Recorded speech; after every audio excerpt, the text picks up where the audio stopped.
All right, this is Patrick Rogers, and today we have the privilege to have Chris Moe on the show. Chris is the founder and CEO of Cartograph. Welcome to the show, Chris. Thanks, Patrick. Thanks for having me. Absolutely, man.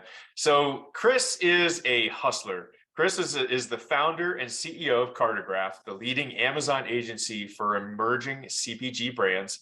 Prior to Cartograph, Chris worked as a McKinsey consultant, McKinsey and Company, the largest business consulting firm in the United States, on 4 continents, and at a mortgage bond trading hedge fund. So he's originally from Cupertino, California, now resides in Austin, Texas, after a long stint in New York City. So again, Chris, great to have you on the show, man. Before we dive into your journey and Cartograph and everything, what's one interesting fact that not many people know about you?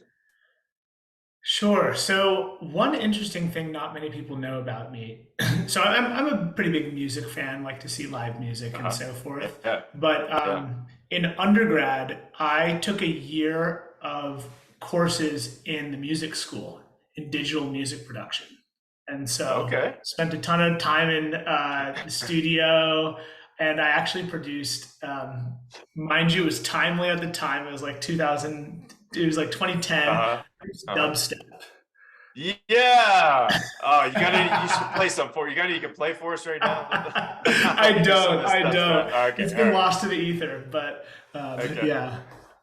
All right. So everybody has their heyday thing. Dubstep is yours. Okay. Cool, man. Right on. All right. So I got to ask, man. You've got this like big bronze statue of an ice cream cone behind you. Like, what's the deal, man? Yeah, this is my golden ice cream cone. It's like 35 pounds, pretty Uh-huh. solid. Yeah. It's almost like a little bit of a company mascot. I started using it as a Zoom background in the pandemic, and people loved it. It's But just yeah, so random. yeah. I mean, the story of how I got it was really random too. I was living in New York at the time, um, Hmm. walking Yeah. to an event in like Soho, and Yeah. you know how in New York there's always people just always put trash on the curb, and sometimes Sure. there'll be like a Yeah. piece of furniture, random stuff. Yeah. I Yeah. turn a corner and I see Uh-huh. golden ice cream, and there's actually another one that looked different next to it Uh-huh. that Oh. was like partially broken, so like it Uh-huh. looked like trash. And so Yeah. I looked Yeah. at it, I looked at my friend, waved the Are cab you thinking down. what I'm thinking? Yeah, put it in the Yeah. trunk of the cab and took it home. Yeah. And it's been mine since. You even had a cab, you threw it in. So you had an accomplice. What was this thing in Mhm. front of an ice cream store by any chance? No, definitely not. Not an active Uh, one that I noticed, at least. all right, cool. Awesome. So then you took it home and it's pretty much been a staple of your Zoom background. It's got to be a conversation starter. Everybody's got to ask. Like, dude, why do you People have a people freaking ask a ice cream? lot. Some people are like, "Is that a fake background?" Some people are like, "Is that sitting in front of you on the desk?" Like, things like that. But no, That's it's hilarious. just an honest giant Just a golden goddamn ice ice cream soft cone. serve. There it is. Cool, man. All right, so tell us about Cartograph. What's your company do, man?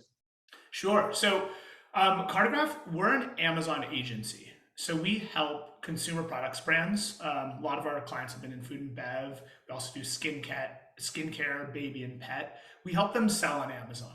And so Got what it. that means is everything from help them decide what they should sell, how to interface with Amazon supply chain design, how to price their Yeah, products and stay profitable, and then run the actual pages on Amazon, build the content, and run all of the advertising. So it's kind of like a full value chain solution yeah. solve for the channel. So you're not only consulting, you actually provide the service of actually running their operation as well, if they want. Exactly. Yeah. No, actually, and that's almost all of our business is That full is all your business. execution. Okay. So Yeah. it's a turnkey, full execution. Wow. Exactly. And our business model is brokerage too. We take a cut of sales. Okay. So you charge some kind of a service fee, a monthly retainer fee for operating it, and then, or is it 100% percentage of the sales? We try to make it always a percent of sales. Right. And Okay. Cool. so there's a That's minimum, awesome, man. but then you have to get Yeah. over that. And then, so yeah, it's nice because we're very much like we're paid on performance. We're paid on results. Absolutely. That's fantastic, man. And you got to know your shit to set up a company that runs like that. Yeah, I mean, day by day. Like I actually when I You're joined, so so we've been, humble. yeah, we started about 5 years ago, and Uh-huh. my co-founder, he built an Amazon team at GE in their consumer electronics division. And Mm. I came from the McKinsey world. So he called me up and said, hey, you must know something about consulting. I know about Amazon, have pulled in a few consulting clients here. Like, Sure. let's Yeah, build this yeah. together. And so in the beginning, I didn't know anything about Amazon, but learned it day by day. And now we're pretty good at it. Heck yeah. So you have like, I think you have what, 55, something like that employees now. How old are you, man? I'm 33. 33 years old, dude, and sitting with this fantastically successful company, 55 employees. Man, congratulations. Thank you. Congratulations. Thank you. Yeah. Appreciate that. You're the real deal, man. So yeah, so walk us through a little bit of the journey in 5 years from now. How did you get to where you guys are now over this last 5 years? What are some of the, yeah, big things? Sure. So I'd say that we've gone through a number of different phases of the Yeah. organization. In the beginning, it was just kind of like initial contracts, like how do we drive value? How do we get paid? How do we actually Yeah. just like make sure how to learn the program? And so some of our first clients, we were pretty lucky in the early days. First clients were, if you're in the food world, you'd recognize a lot of these brands: Fourth and Heart Ghee, Lily's Chocolates, Birch Bender's Oh yeah. Pancakes, Justin's Oh Nut yeah. Butters, Country Archer Beef Jerky. So a lot of these brands that have really grown, and we were pretty fortunate to be a part of their growth stories. Two of them have actually had $100 million plus exits, and we started with them when their Amazon was a zero. And so Wow. um, that was, I think, with any business story, there's a lot of luck in the beginning, and we definitely had our share of that, and had to kind of figure it out. But with any service business, you first figure out how to do it, and level up your client service approach and your Right. sales Right. capabilities and all that kind of stuff. And then you inevitably hit a couple walls, which is, one, can you train other people to Mm. help work with you? And Sure. then can you train other people to train other people to work with you? And then Yeah. can you enter other categories? Can you get higher technical capabilities? And so, kind of like every year along the way, we've tackled one of those problems. And by the way, you might have heard about it. There was a global pandemic that Yeah. made things a little By the bit, way. Right. yeah, made things interesting. It was mostly positive for us, in that a lot of people shifted to Sure. e-commerce, and people were Sure. interested in what we had to say about Yeah. like the global supply chain, what was going on with Amazon and stuff like that, because we were so close to the core. Yeah. But presented its regular challenges that I think did for any business, with people stuff, and the supply chain stuff was hard. Like, we got to work on it, but it Yeah. wasn't easy. Yeah. Yeah. Absolutely. So you kind of brought up a few things there. Well, one, you had, and we talked about it before as well, but is how do you really build this company that's remote first? Because that's really, I mean, you're a e-commerce consulting and service firm, and you're pretty much all remote. So walk us through how you guys have been able to structure that, because I think that's you said one of your strong points. Yeah, so we've actually always been remote since the beginning, which was Yeah. not something I always took too easily. Obviously, it became a little bit of an advantage because we had the head start when a lot of the world started to go remote. Right.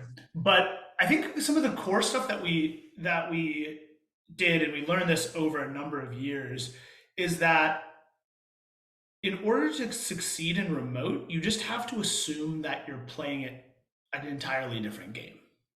Like, what the Mm. things that work in an in-person world don't work exactly the same. I'm trying to think of like a Mm. good analogy. Like, if a tennis player goes and plays on a clay court and has the exact same Sure. strategy, they're not going Yeah. to do well. They're They gonna might suck. blame the clay or something, but Right. it's Right. like Right. Right. you just have the wrong strategy. And Yeah. Yeah. so a lot of it, a lot of things that we anchored around were, and especially important with, we're an intensely collaborative culture, right? Like, e-commerce, you have to be really tight with your speed, your communication. You have to react really quickly, and so the important stuff is about supporting your team, training. I think a big part is how you structure your communications. So we have Mhm. stuff like, very strong Slack culture, exactly what you're supposed to say, exactly when you're supposed to say it, how we're supposed to communicate. very strongly structured mentorship dynamics between teams. Because I think probably a big problem that happens in remote that people get lost on is people disappear. They don't have, they start to like, they either get too nervous to ask questions or they get a little bit lost and they're not speaking up and they slowly do less work or the work isn't good and they don't, and then people get frustrated. So we really just had to build a ton of structure around how to combat that. So I know what Slack is. I've used it in a number of my companies. There may be some people on here that aren't familiar with Slack. What is Slack, and why has it been so critical for you guys? Sure. Slack is basically a chat program, Yeah, an online chat program. And synchronous communications, right? yeah, exactly. So, kind of like any instant messenger, the cool thing about Slack is it's pretty dynamic in the way that you can structure it. Yeah. And so, what we've done is every one of our clients, and we manage about 70 different clients, has its own Slack channel, and then we Oh, have Slack smart. channels for like every other topic, and Yeah. then so there's certain things that we ask of our team, which is like always generally always overshare. Like if there's an update, if you learn something new, if you had a breakthrough, if there's a Mhm. good result, overshare. Overshare. Every Yeah. every time you leave a message, respond with Slack has like response emojis that are now pretty common in a lot of chat programs. Respond so that it's the concept of closed loop communication. That Mm. I've read it, I've seen it, I'm acknowledging it. If you don't have a response to it, that at least helps people. And I think a big part of that is if people feel like they're shouting into the void, they stop communicating. And Yeah. so the other, Totally. Yeah. It's because in their mind, they're like, well, I don't know if, I have no idea if Chris got the message or if he received it and is doing anything with it. Right. right, this might be a waste of my time. Doesn't seem like anyone cares. All that kind of stuff. It's really hard. So I love Slack. Right. I mean, you create that culture around that synchronous communication, and it's team building too. I mean, it's continuous communication. How do you manage, and this is just more of a, yeah, everybody has different kinds of ways. How do you manage when you need accountability on something? Because that was one of the things where Slack, I felt like there was an opportunity. So how do you transition from a communication inside Slack when you're like, all right, this is to Chris, but I need to know when it's done. How do you translate that to you know, um, Totally. responsibility and accountability? So we actually flipped it entirely and anchor all of our activities around outcomes, which is kind of an interesting thing. We only learned this Mm, about 2 years ago. So every month, our team has to, with like a rigorous data driven approach that yeah. they can explain in plain English, set a sales goal for every account. And Mm, so they have to agree with the client that this is the right number of sales that we're going to get for the yeah. next month. Right. And then that goes along with a advertising budget, which is the largest variable cost item in our system. And so then 3 times a week, there is a template that is probably like 2/3 auto-populated, and Uh-huh. then the remainder the brand manager has to complete and then drop it into the Yeah. Slack channel. And it's got a full summary of like um, sales tracking to goal percentage, spend tracking to Nice. goal Yeah. percentage, Yeah. anything flags, and we actually purposely don't automate it so that there is Right. full accountability of the results of the numbers and of the And task. they're And thinking so about it. Sure. Yeah. they're thinking about it. And so what it Yeah. does is it creates this really I mean it's like I think it's such good accountability because it's natural accountability rather than forced accountability. It's not Mm, check off your list. It's you're yeah. responsible for this entire project. And Absolutely. so then what happens is all the activities kind of follow that, Yeah. They which follow the is numbers. They follow the results. exactly. And like if you read the literature on like employee motivation or what makes people Absolutely. successful, it's like one of my favorites is Dan Pink's book Drive. I'm sure a lot of people have read it. It was I think autonomy, mastery, and purpose. Mm, Like, do you yeah. feel the autonomy to work independently? You don't have someone like controlling Absolutely. you. Hovering over Master you. Yeah. Right. Mastery is, do you actually feel good at your job? Yeah, Are you learning yeah, something, which is a huge part of our totally. culture too? And then purpose. Are you doing something that actually has impact? And I think it's actually, purpose is both like, do you work for something that you care about, but also does your work actually deliver a result? And so structuring this around that, it really kind of help. It's interesting because most accountability systems are like your to-do list, Mm. but Yeah, yeah, everybody, if you think about the best people you've worked with, you're always trying to graduate from talking about the to-do list. And it's like we all know what needs to be done. So let's talk about the yeah. strategic stuff. And so what we Cool. did is we just started with the strategic stuff. And it's like, you know what to do. We have a ton of resources, a ton of guides. You're never alone. You're working with teams, and like Yeah. ask us if you need help. But we're gonna focus with the end.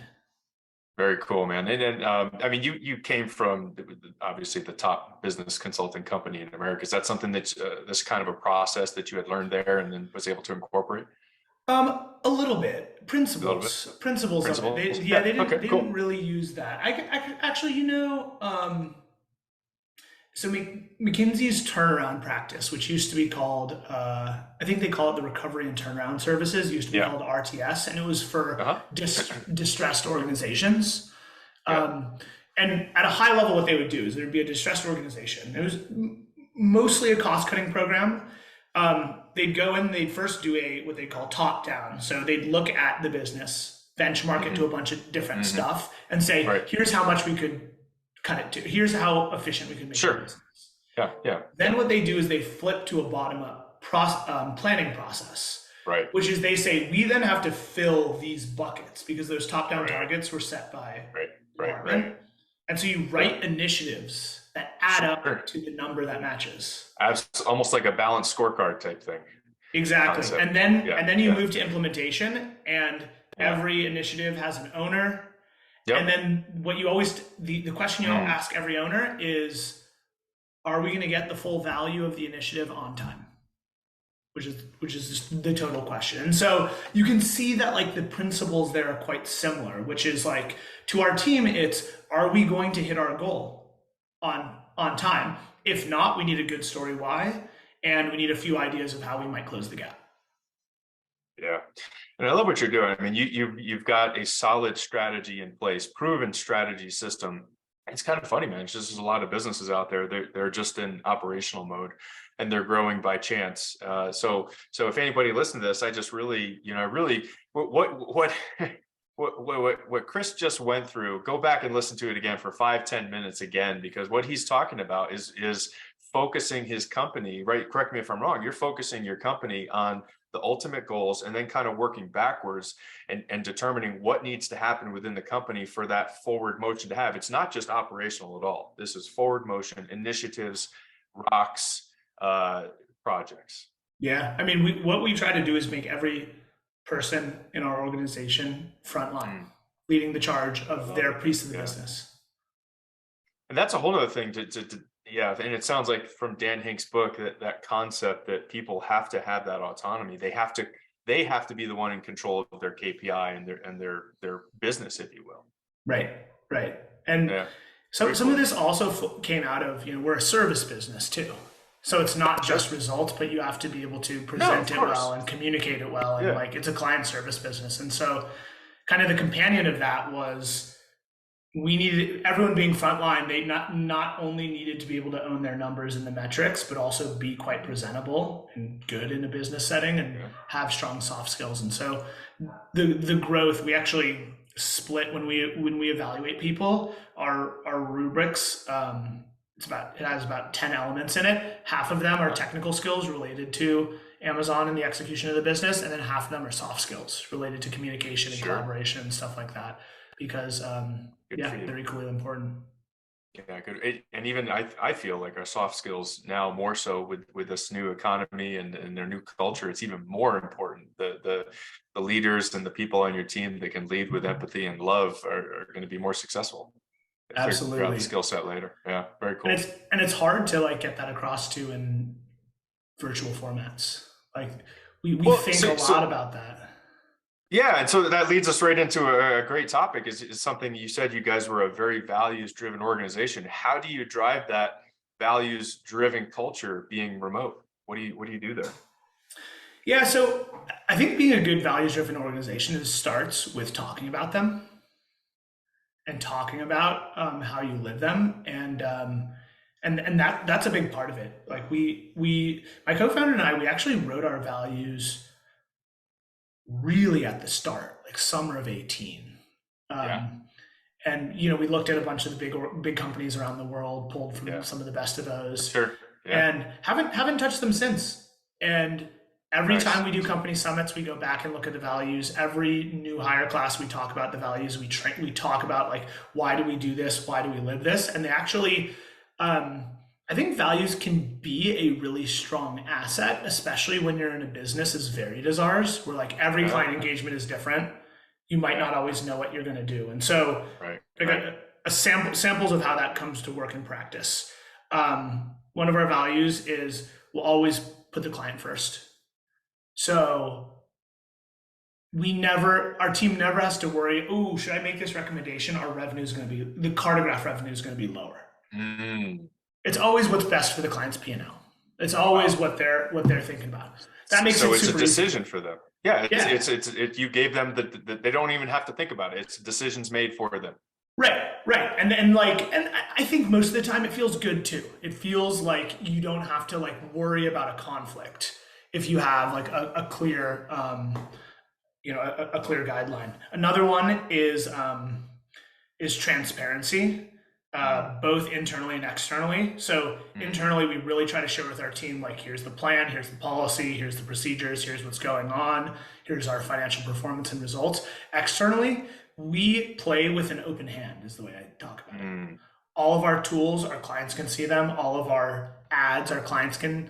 We don't white label stuff or keep any processes secret. Yeah, And in part, it's like building trust, client capability yeah, building, all that kind of yeah. stuff. But also, it just like changes. It just makes it easy for our team to be like, I Mm, have to be comfortable showing all my tools to the client. Like, it sets that expectation. absolutely. Man, I love that. The really, so you guys are really living the values. You're talking about them in trainings, onboardings, and then recurring. You're talking about them in meetings, and you're talking not just listing them off. It sounds like you're actually talking about, like, how you guys live them. And it, yeah, go ahead. Yeah, I mean, if you have good values, they should be actionable, right? And that's that's I think where people can get lost a little bit if your values are a little bit uh, Too vague. too vague, yeah, a little bit pie Yeah, in the sky. we're Then it's reliable. like, yeah, it's like I have to like chop wood every day. What does this have to do with, like, Yeah, that value? yeah. So yeah, we and I guess these trainings are a translation process. It's like, how do you Mhm. take this list Yeah, to our everyday work? got it. Yeah, very cool. And so you had mentioned also one of the things that has been a key to your success is really developing the people, really developing and caring about the people. Tell us more about how you've been able to implement that. Sure. So, um, taking from the values theme, there's two of our values that are very people oriented. One is uh, treat your people like people, not just colleagues. People Mm, first, and then colleagues. And so, bring a human element to our work. And then second is foster the growth and development of our people. And so that mm. means that we really have to be deliberate about it. And so it's also conveniently one of the harder business objectives you have to tackle when you're doing a service Absolutely. business. Sounds easy, right? Yeah, right. And so we've built a pretty robust system for our people. And so when our new team comes on, first we have a pretty robust data-driven recruiting process, and then when a new hire Uh-huh. team comes on, they go into new hire onboarding process. So there's 40 classroom sessions in their first 60 days, taught Wow. live. Of course, there's recordings of all of them, but we really try to have live teachers. Wow. And then with all of them, we really try to use some of the best like adult learning techniques and research. So every week on team learnings, or sorry, on every week on our all hands, we ask folks to share their highlights from the trainings of the past week. So it's like driving recall that these things matter, that like we want to keep sharing the highlights. And actually we have, for the full team, we have 2 trainings every week all throughout the year. And we do the same thing in order to always be driving the learning. And so our new folks, they start with what we call our 001 course, which is like really learn the basic frameworks and the terminology and enough to just like understand some of the basics of what's going on. And then they get assigned to a mentor who's a live brand manager who then starts to incorporate them into the work. Yeah. Once they're assigned to that mentor, they start going through the 101 courses, which give them more of the fundamentals. And we structure all of our topics into, it's an acronym called SCOPA, which is strategy, content, operations, pricing, and advertising, which are kind of like the big 5 of our world. Yeah. Okay. And so with all of that, they're learning all of these different things. And so there's a rubric that has skills on all those topics, as well as all the soft skills topics over time that they're supposed to level up on. And we try to have it be very self-directed learning. Again, back to the autonomy thing. Right. Sure. They own it. They own it. And so they're looking at this and they're saying, where am I good? Where do I need more exposure? Where do I need more support on these different topics? And and so they scale up from that, and that same rubric ends up being the evaluation rubric 2-3 promotions higher as we scale in the org. Oh, very cool, man. Yeah, that's good stuff. I love the robust onboarding system that you've built, and it really, I think it's fascinating because most people, I forget what the statistic is. It's like 50% of people leave within 40 or 50% of people leave within the first 6 months, and there was something. It actually came from a McKinsey study. It was a really high percentage of that. 70% of it came because there was just a crappy onboarding process, and they're left in the wind. Like, what the hell do I do? Right. So, man, you hit that nail on the head. Awesome. We didn't always. It's been hard. Yeah, we're very like we try to be self-aware, and we've looked and tried to learn from the times when it didn't work out, and like almost always there was like. Onboarding wasn't quite right. Mentor wasn't quite right. They didn't have like the right structure to it. A big thing with the mentor-mentee relationship too is that's where we drive a lot of the closed loop communication, which is mentor and mentee check in every day and check out every day. Oh wow! Which sounds like a lot of structure, but if you imagine in in-person office, talking to somebody twice is not that much. Yeah, the same thing. Right. But what you do is you start the day with like, okay, what are we going to spend our time on? And end the day with, did we get it right? Was it the right amount of time? Do we know how to do it? And that kind of closed loop should be enough that people don't feel that lost. And then every week there's like a check-in on, do a roundtable with the cohort on like, what's your progress like? How are you doing? And all that kind of stuff. I love that, man. It's like for the first 3 months or 6 months or whatever the amount of time they have a mentor, it's like you go bowling, right? Well, you got a kid who's never bowled. What do? You put the guardrails up. So you just put a couple guardrails up for him a little bit and hug him real tight for a couple months. A lot of it too is like habit formation too. Like if people get into the habit of like our work, I mean, Amazon generally is about disciplined execution. Sure. It's like, how many days out of the year can you do good? Like, how many can you have your listing look good, running well? It's about uptime, and it's about it's not like a big inspiration kind of thing. It's like, can we consistently deliver? And so building that type of habit with the team is the kind of thing we try to drive. Yeah, absolutely. Totally makes sense. And thanks for sharing us with that. You speaking of things where, it hasn't always been perfect as you've been kind of coming up. One of the things we talked about in the pre-call was what's the biggest failure you learned from a CEO. And you were talking about the importance of fostering some strong executive relationships. And you had some challenges around that. What happened there? Yeah. So we talk about all this structure, about all this, these ways that we make sure that you stay in sync with your team. You stay in sync with your team. And actually, with one of my execs, we didn't do a good job of that. Mm. And actually, what happened is this person happened to be in town, and we would be in person a lot of the time. So we didn't build Yeah. Yeah. the remote structures for collaboration. And then the pandemic hit. Right. We Oh, stopped being in person, and all of a sudden, and it's not something that happens over like immediately. And I think this just is kind of also, gradually. yeah, this is also why how the experience of remote work failing tends to be is Mhm. slowly over time. You're like, wait a second, why does Mhm. everything feel like chaos? Why do I feel like I have Yeah. going wrong? Yeah. It's not like week Yeah. one. Week one, you're all like, No. check in, shoot me a Yeah. note, like Yeah, whatever. totally. Yeah. Um, It just gradually gets there. You don't even notice it. right, right. And so yeah, I think that was probably the biggest regret and biggest learning was that we moved from being very close to not Mm. having that close familiarity, and Mm. like it was tough too because with a senior person who's more of a peer than like than having like a reporting Yeah. relationship, Yeah. you don't build in that structure. It doesn't happen because you don't Mm. naturally have things Right. that you pass You from don't have one to that another. structure. Yeah. Yeah, and I so know. yeah, that was definitely probably the thing. One of the things I think about a lot.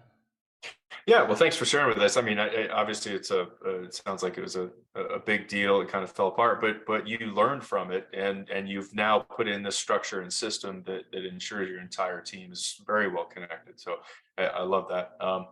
Hey, so if you were going to hire a CEO to take the reins for your company, man, what would be the one book that you would require he or she take on before taking over for you?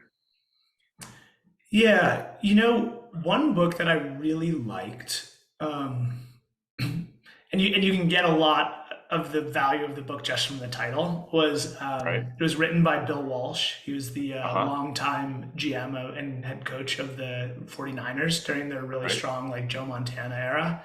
Right. It's called The Score Takes Care of Itself, Mm. and very different discipline than what we do. But he just talked Yeah. about their day in day out process was what he focused on, Right. and like being a an organization that did every little thing well, and the score would take care of Uh, itself. And so yeah. that's what I try to do is like don't worry about the numbers, like focus on doing the work well and the numbers will follow. Love that. Love that. Oh, very cool. Thanks for sharing, man. I have not read that book, so I'm going to put that on my list and check that out. Yeah, It's a thanks good for one. sharing. So let me take a few minutes, Chris.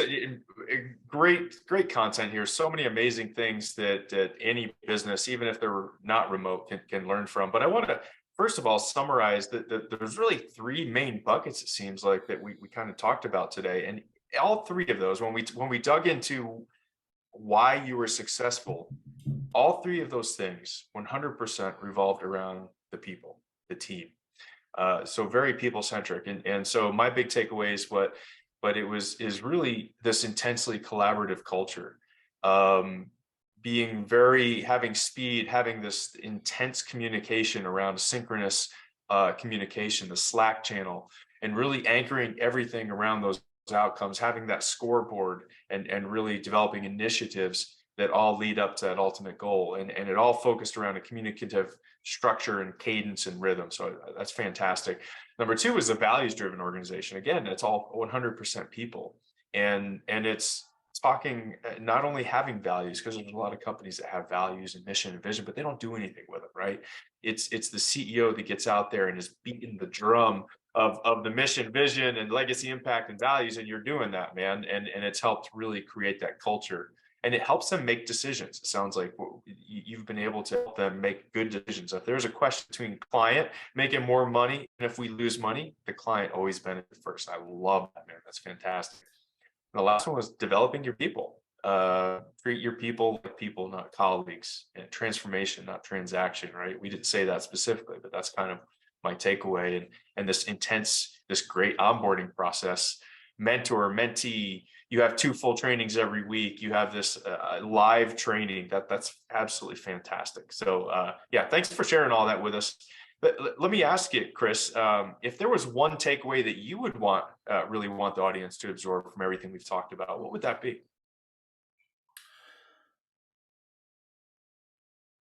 I um, thinking about how you spend your time and interface with your team Mm, is often time really well spent.